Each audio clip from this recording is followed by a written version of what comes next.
Good morning friends, welcome to civil service aspirant. আজকে আমরা করছি 22 এপ্রিলের কারেন্ট অ্যাফেয়ার্স।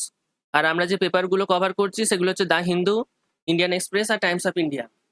আর আমাদের এই কারেন্ট অ্যাফেয়ার্সের ক্লাসটি WBCS, West Bengal police, SSC, NTPC, group D সব পরীক্ষার জন্যই অনেক হেল্পফুল হবে।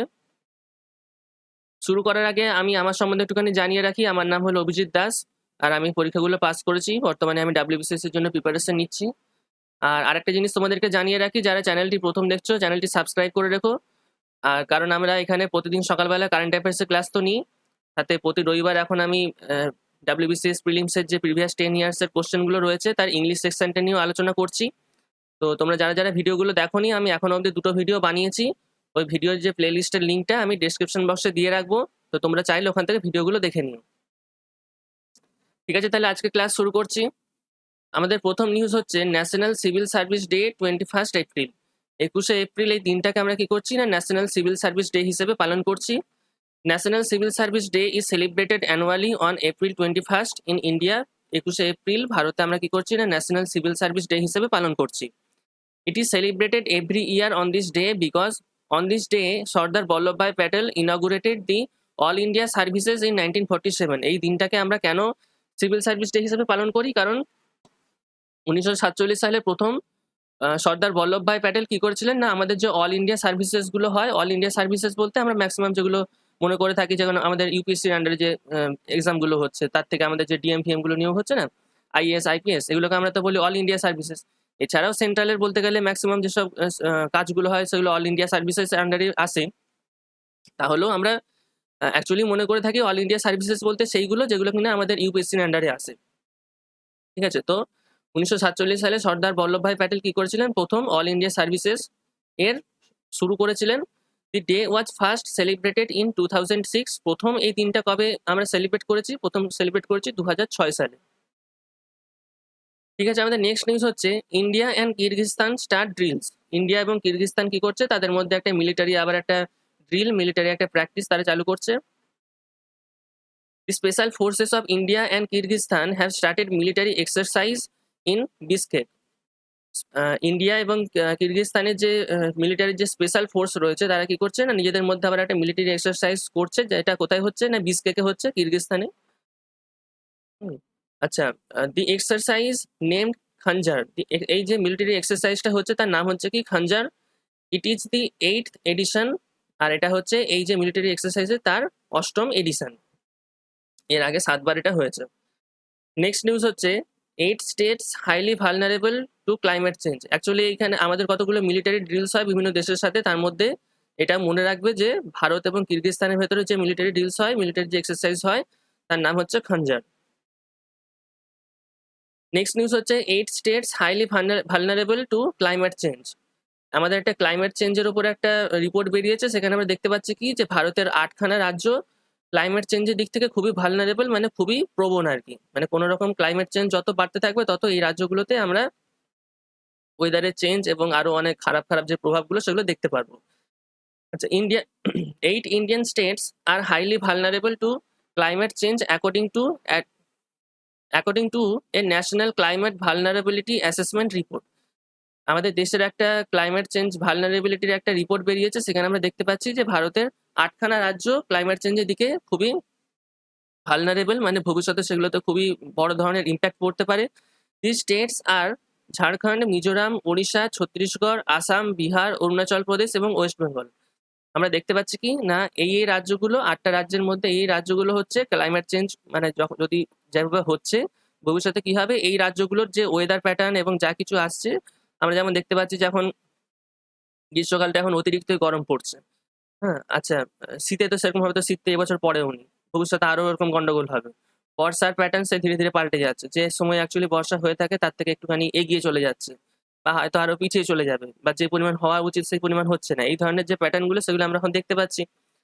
তো এই রাজ্যগুলো সেই জিনিসের ক্ষেত্রে আরো বেশি প্রবণ হবে, ভবিষ্যতে আরো এই জায়গাগুলোতে আমরা ওয়েদারের প্যাটার্ন চেঞ্জ হতে দেখতে পারবো। আচ্ছা, আমাদের নেক্সট নিউজ হচ্ছে Italy has launched mega food park in India. Italy কি করছে, ভারতে একটি তাদের মেগা ফুড পার্ক লঞ্চ করেছে। Italy has launched its first ever mega food park in India involving food processing facilities. The park is situated in Gujarat. তারা এই food পার্কটি কোথায় লঞ্চ করেছে? না তারা চালু করেছে এটি গুজরাটে। সেখানে কি থাকছে? না ফুড রিলেটেড যা কিছু সব কাজ কারবারগুলো হয় সেগুলো তো হবেই, সাথে সেখানে ফুড প্রসেসিং করাও হবে। তারও ফেসিলিটি তারা সেখানে লঞ্চ করেছে। অ্যাকচুয়ালি ভালো এগুলো। যত এইসব জিনিসগুলো হবে তত কি হচ্ছে, আমাদের এখানে যে লোকাল মানুষ তারা কাজ পাবে। আচ্ছা, আমাদের নেক্সট নিউজ হচ্ছে Andaman and Nicobar islands heart tourism. Andaman এবং নিকোবর আইল্যান্ড কি করছে? তাদের রাজ্যে যে ট্যুরিজম যে সেক্টরটা রয়েছে সেটাকে আপাতত তারা বন্ধ করছে, কারণ কোভিড-19 জন্য বাইরে থেকে তার মানুষকে ঢুকতে দিচ্ছে না, এই আর কি। In view of the recent surge in COVID-19 cases, Andaman and Nicobar administration has decided to suspend tourism activities in the island. COVID-19 এর কেসে যেহেতু প্রচুর পরিমাণে বাড়ছে, সেই কারণে আন্দামান এবং নিকোবর আইল্যান্ডে যাতে আরো বেশি পরিমাণে কোভিড-19 এর কেস ছড়িয়ে না পড়ে, সেই জন্য সেখানকার যারা অ্যাডমিনিস্ট্রেশন তারা কি করছে না, ট্যুরিজম সেক্টরটাকে আপাতত বন্ধ রেখেছেন। ঠিক আছে। আচ্ছা, আমাদের নেক্সট নিউজ হচ্ছে কালকেই আমরা একটা নিউজ দেখেছিলাম এরকম, ঠিক মিজোরাম মনে হচ্ছে। তারাও কি করেছিল, ঠিক ওই একই রকম ভাবে লোকাল পিপলরা তারা যেমন যা ঘোরাঘুরি করছে করবে, কিন্তু আদার স্টেট থেকে যেসব মানুষ টুরিস্ট হিসেবে সেখানে যাচ্ছে সেগুলোকে আপাতত তারা বন্ধ করে দিয়েছে, যাতে করে সেখানে আর বেশি পরিমাণে কেস না ছড়ায়। নেক্সট নিউজ হচ্ছে world press freedom index. The World Press Freedom Index has been published by the international profit organized Reporters Without Borders. Reporters without borders একটা সংস্থা, তারা কি করে না প্রতি বছরই এই ওয়ার্ল্ড প্রেস ফ্রিডম ইন্ডেক্স নিয়ে তারা একটা কি বলবো ইন্ডেক্স একটা বের করে, মানে তালিকার মতন লিস্ট বের করে যে কোন দেশের কিরকম র্যাঙ্ক, কোন দেশে কিরকম পরিমাণে প্রেসের ফ্রিডম রয়েছে, কিভাবে তারা কতটা স্বাধীনভাবে সবকিছু তারা রিপোর্ট করতে পারে, নাকি তাদের উপরে কোনো রকম প্রভাব রয়েছে, সেই সব জিনিসগুলো তারা এই ইন্ডেক্সটাতে দিয়ে থাকে। তো ইন্ডিয়া হ্যাজ র্যাঙ্ক, এখানে একটা জিনিস যেটা জানা সেটা হচ্ছে প্রথমত আমাদেরকে এটা দেখতে হবে যে এই রিপোর্টটা কারা দেয়, সেটা মনে রাখার ব্যাপার হচ্ছে এরা কারা বের করছে, এটা না রিপোর্টার্স উইদাউট বর্ডার্স, এরা বের করে এই ওয়ার্ল্ড প্রেস ফ্রিডম ইন্ডেক্স। আর যেটা দরকার সেটা হচ্ছে যে ভারতের র্যাঙ্ক কত। India has rank 142 in the list. ভারতের র্যাঙ্ক এবারে হচ্ছে 142, এবং আগের বছর এই র্যাঙ্ক ছিল 142, তো মনে রাখার বিশেষ কষ্টর কিছু হবে না। And list of the 180 countries and Norway top the list. 180টা দেশের মধ্যে 142তম স্থানে রয়েছে ভারত, যেটা আগের বছরেও ছিল। আর এবছর হচ্ছে আমাদের যেটা এই লিস্টে টপ করেছে তারা হচ্ছে নরওয়ে। এই তিনটে জিনিস মনে রাখার, কে টপ করেছে, ভারতের র্যাঙ্ক কত, আর কারা বের করে, ব্যাস। নেক্সট নিউজ হচ্ছে ex RBI governor M Narasimham passes away. RBI এর আমাদের আগের যে গভর্নর ছিলেন তার নাম হচ্ছে এম নরসিংহম, তিনি মারা গেছেন। The architect of modern Indian banking, former RBI Governor Maidavolu Narasimham passed away recently.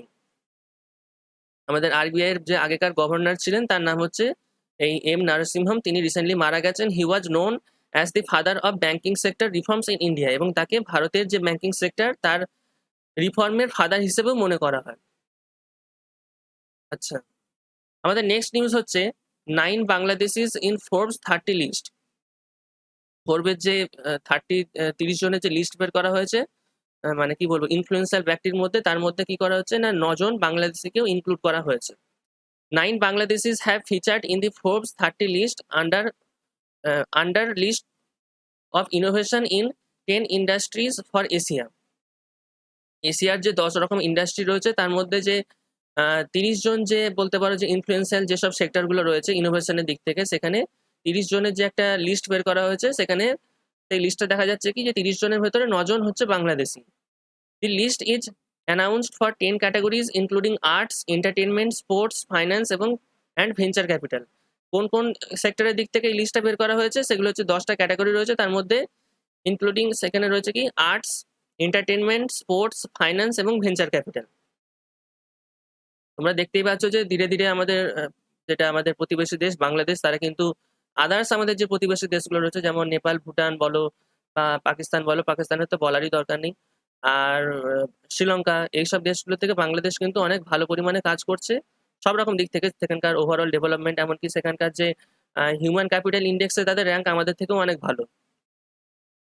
তো এরা খুবই ভালোভাবে কাজ করছে এবং ভবিষ্যতে দেখবে অনেক তাড়াতাড়ি আদার্স যেসব আমাদের আশেপাশের দেশগুলো রয়েছে তাদের থেকে অনেকটাই এগিয়ে চলে যাবে।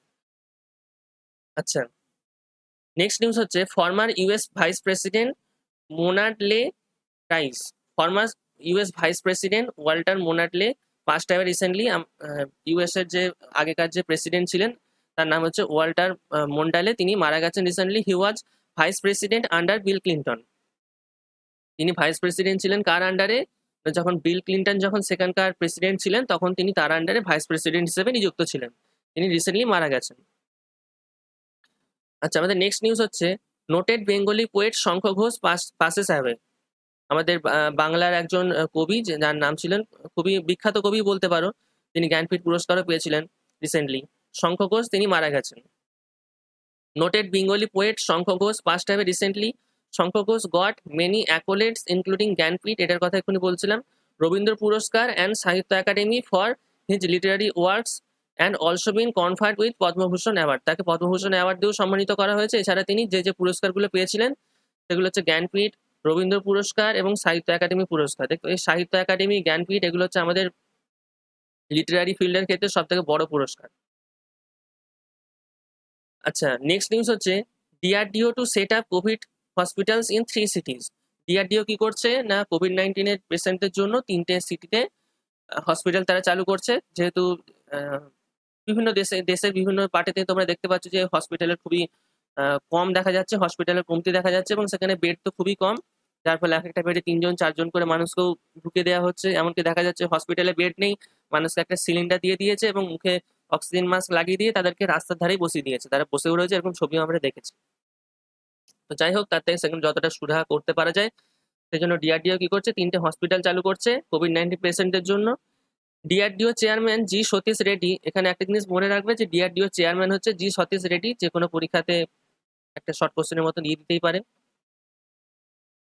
DRDO chairman G. Satish Reddy informed that work is on to set up a 450-bed hospital in Lucknow, a 750-bed hospital in Varanasi, and a 900-bed hospital in Ahmedabad amid COVID cases. 3টে জায়গায় তারা hospital চালু করছে। একটা হচ্ছে 450 বেডওয়ালার একটা লখনৌয়ে একটা hospital এবং 750 বেড থাকবে এরকম একটা হসপিটাল বারাণসীতে, এবং 900 বেডের একটা হসপিটাল কোথায় না আহমেদাবাদের, সেটা হচ্ছে গুজরাটে। নেক্সট নিউজ হচ্ছে মিগুয়েল ডিয়াজ টু লেড। আচ্ছা, এইগুলো আমাদের সব কালকেরই নিউজ, এগুলো আর আলোচনা করে লাভ নেই। কিউবান প্রেসিডেন্ট নতুন নিয়োগ করা হয়েছে, আর এগুলো কালকের, এগুলো আজকে আর আলোচনা করে লাভ নেই। আচ্ছা, যাই হোক, তাহলে এই হচ্ছে আজকের আমাদের ক্লাস।